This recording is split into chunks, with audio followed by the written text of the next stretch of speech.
Buenos días, hermanas queridas. Tengo el gran privilegio el día de hoy de compartir con ustedes el tema del estudio bíblico inductivo. Es un método bastante sencillo de aprender, pero muy profundo, que nos va a ayudar a ahondar en nuestro conocimiento del texto bíblico, sea cual sea el libro que nos pongamos a estudiar. La Biblia es el libro inspirado por Dios. El autor de la Biblia es Dios mismo. Ahora, quiero explicar que la Biblia no es un solo libro, sino 66 libros. Eso quiere decir que nosotros andamos con una pequeña biblioteca cada vez que cargamos nuestra Biblia. Dentro de esos libros vamos a encontrar diferentes tipos de literatura. Vamos a encontrar narración histórica. Eso quiere decir que son libros que cuentan hechos que de verdad sucedieron. Por ejemplo, Génesis, que nos cuenta la forma en que Dios creó el mundo, cómo empezó los primeros seres humanos a vivir, eh, las cosas malas que pasaron también. Por ejemplo, cuando Caín mata a su hermano Abel, cuando la gente se puso creída y quisieron hacer la Torre de Babel, etc. Son eventos. En el Nuevo Testamento tenemos los evangelios que cuentan la vida de Jesús y lo que él hacía. El libro de Hechos que cuenta el inicio de la iglesia y cómo se expandió el conocimiento de Jesús por toda esa región. También tenemos cartas o epístolas. Por ejemplo, Pablo iba fundando iglesias y luego establecía el liderazgo de ese lugar, pero a veces pasaban cosas muy difíciles. Entonces le escribían a él contándole y él contestaba con una carta inspirada por el mismo Dios para resolver las situaciones que ellos enfrentaban. Entonces la literatura de epístolas es muy linda, es una carta. La literatura de sabiduría, por ejemplo, Job, Proverbios, Eclesiastés, dichos sabios de hombres sabios, ¿verdad? Hay que tener cuidado con algunas de las partes de Job, por ejemplo. ¿Por qué?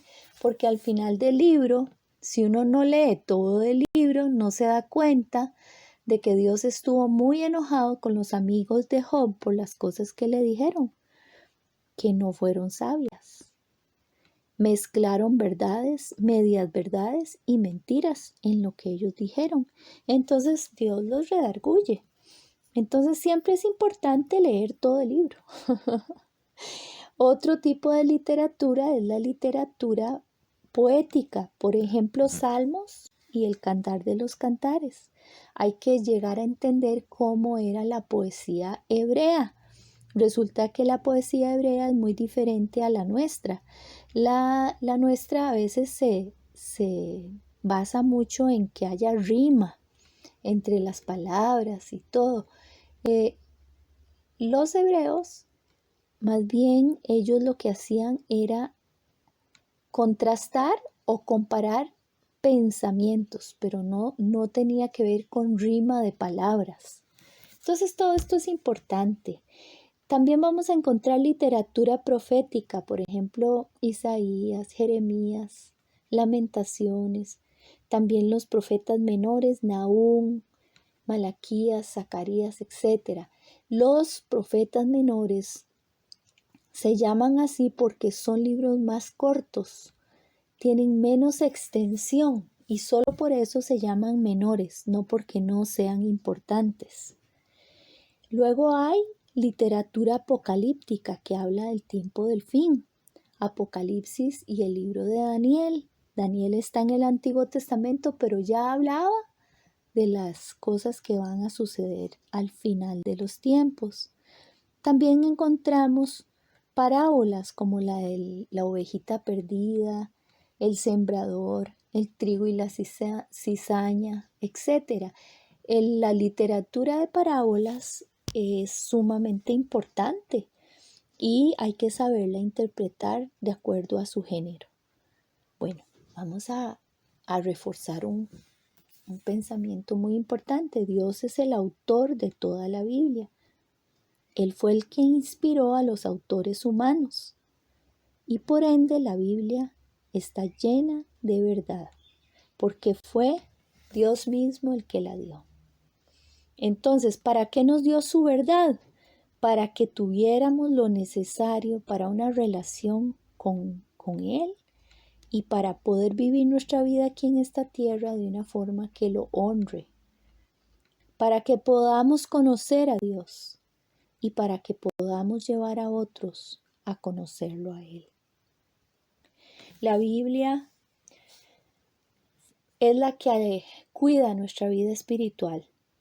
Nos enseña la verdad de Dios, nos muestra cómo tener paz con Dios, nos explica cómo tener esperanza de vida eterna, nos enseña a enfrentar los retos que enfrentamos a diario, limpia nuestra vida al renovar nuestra forma de pensar y de actuar. Es el arma ofensiva en contra de las estrategias del enemigo. La Biblia es el alimento que nos fortalece y es el instrumento que Dios usa para que podamos tener comunión con Él. Comunión, sí, comunión.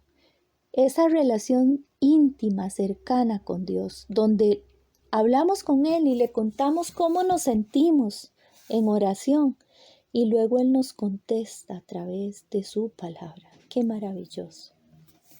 Como lo dice muy bien Mateo 7:24, es importantísimo que escuchemos las palabras de Jesús y las pongamos en práctica, porque si lo hacemos, seremos como ese hombre y esa mujer prudentes que pusieron su vida cimentada sobre la roca. ¿Qué es la roca? La roca es el mismo Jesús. Y sus palabras son las que nos van a sostener en medio de los embates y las tormentas de la vida. Amén. Podríamos seguir hablando de todo lo que la Biblia es para nosotros, pero creo que me van comprendiendo cuán importante es estudiarla, comprenderla y aplicarla. El razonamiento inductivo tiene que ver con partir de lo particular, del texto mismo de la palabra de Dios.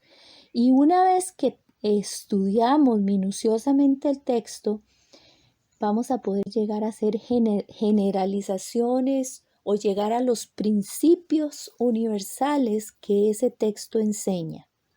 Pero no al revés, no vamos a meter a la palabra algo que no hemos estudiado. Primero la vamos a estudiar y de ahí vamos a sacar esos principios.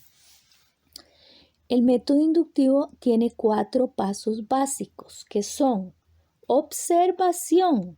Observar es ir al texto, como ya dije, y ver lo que el autor bíblico está diciendo. Número 2, interpretación. Eso es llegar a comprender el significado del texto bíblico. Número 3, aplicación. Es, una vez comprendidos los principios, aplicarlos a nuestra vida diaria, que nuestra conducta cambie, porque aprendimos cómo Dios quiere que vivamos. Y 4, correlación. ¿Qué es la correlación? Es ir entretejiendo las verdades que estamos aprendiendo para que afecten todas las áreas de nuestra vida. Ahora, voy a usar un ejemplo. ¿Ustedes han visto alguna serie o algún programa donde sale un detective? El detective lo deja uno asustado porque nota detalles que nosotros no notaríamos, me parece, por lo menos yo. Y uno dice, ¿qué carga? ¿Cómo hizo para ver eso? ¿Cómo hizo para notarlo? Bueno, voy a contarles. No es que es un superdotado, sino que es una persona entrenada. Ese detective fue entrenado para notar cosas importantes en la resolución de los casos que lleva. Igualmente nosotros podemos ser entrenados para poder ver lo que la palabra de Dios tiene que enseñarnos. No crean que es tan difícil. Ahora, una vez que un detective notó detalles en la escena de un crimen o en la desaparición de una persona, ese detective va a analizar lo que significan, porque si no hace ese análisis, de nada le sirve tener un montón de datos. Él tiene que entender lo que significan esos datos para poder resolver el caso. Igual nosotros necesitamos comprender el texto bíblico, ¿cierto? Y tercero, el detective va a cerrar el caso. O sea, una vez que él entendió lo que pasó, entonces tiene que tomar decisiones. Cuando él prueba algo, de ahí hay que agarrar al culpable, tiene que llevarlo a juicio, luego el juez dictará la sentencia y la persona culpable va a tener que enfrentar la realidad de sus hechos. Igual nosotros con la palabra de Dios, una vez que entendemos su significado, necesitamos aplicarla a nuestra vida y que ella nos cambie. Entonces recuerden el ejemplo del detective. Ahora, si no la ponemos en práctica, Santiago tiene una advertencia para nosotros. Él dice en Santiago 1, del 22 al 25, no solo escuchen la palabra de Dios, tienen que ponerla en práctica. De lo contrario, solamente se engañan a sí mismos.